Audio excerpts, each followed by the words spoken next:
महाराष्ट्र में चुनाव से पहले महायुति में तकरार। फडणवीस, शिंदे, अजित पवार के लिए बड़ी टेंशन। सीट शेयरिंग को लेकर मचा महायुति में घमासान।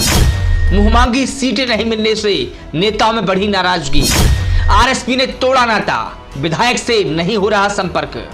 एनसीपी विधायक सतीश चम्हाड़ से भी नहीं हो रहा संपर्क। आरएसपी ने अलग चुनाव लड़ने का किया ऐलान।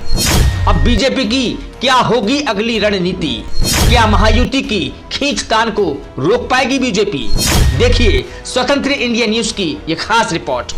महाराष्ट्र में चुनाव का ऐलान होते ही रूठने मनाने का दौर शुरू हो गया है, लेकिन सबसे बड़ा झटका बीजेपी, शिवसेना और अजित पवार की अगुवाई वाली महायुति को लगा है।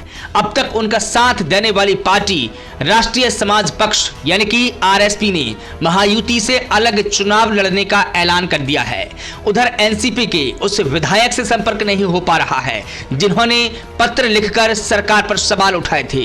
महायुति में सीटों के बंटवारे को लेकर खींचतान चल रही थी कि इसी बीच आरएसपी नेता और पूर्व कैबिनेट मंत्री महादेव जानकर ने ऐलान किया कि वह अकेले ही चुनाव लड़ेंगे।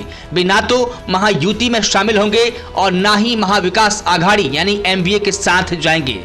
एनसीपी के गढ़वाले इलाके में जानकर का काफी दबदबा है। वे खुद शरद पवार के खिलाफ चुनाव लड़ चुके हैं।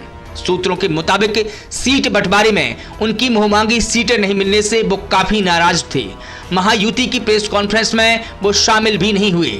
लोकसभा चुनाव में महायुति ने परभणी से मैदान में उन्हें उतारा था, लेकिन वे जीत नहीं पाए। उन्हें शरद पवार का काफी करीबी माना जाता है। उधर अजित पवार गुट के विधायक सतीश चम्हाड़ से भी संपर्क नहीं हो पा रहा है। उनको लेकर तरह तरह की अटकलें हैं, क्योंकि 2 दिन पहले ही एनसीपी के कई नेता शरद पवार के साथ चले गए। सतीश चम्हाड़ ने हाल ही में पत्र लिखकर शिंदे सरकार की आलोचना की थी, जो काफी चर्चा में रही। इस पत्र के बाद उनसे संपर्क करने की कोशिश की जा रही है, लेकिन संपर्क नहीं हो पा रहा है। सतीश चम्हाड़ ने मराठा, मुस्लिम, धनगर और आदिवासी आरक्षण को लेकर सरकार पर विफल होने का आरोप लगाया था। ये भी कहा था कि महायुति सरकार 2.5 साल में बहुजन समाज को न्याय नहीं दे पाई है। चुनाव से पहले उनकी इस चिट्ठी पर काफी हंगामा मचा हुआ है। ब्यूरो रिपोर्ट, स्वतंत्र इंडिया न्यूज।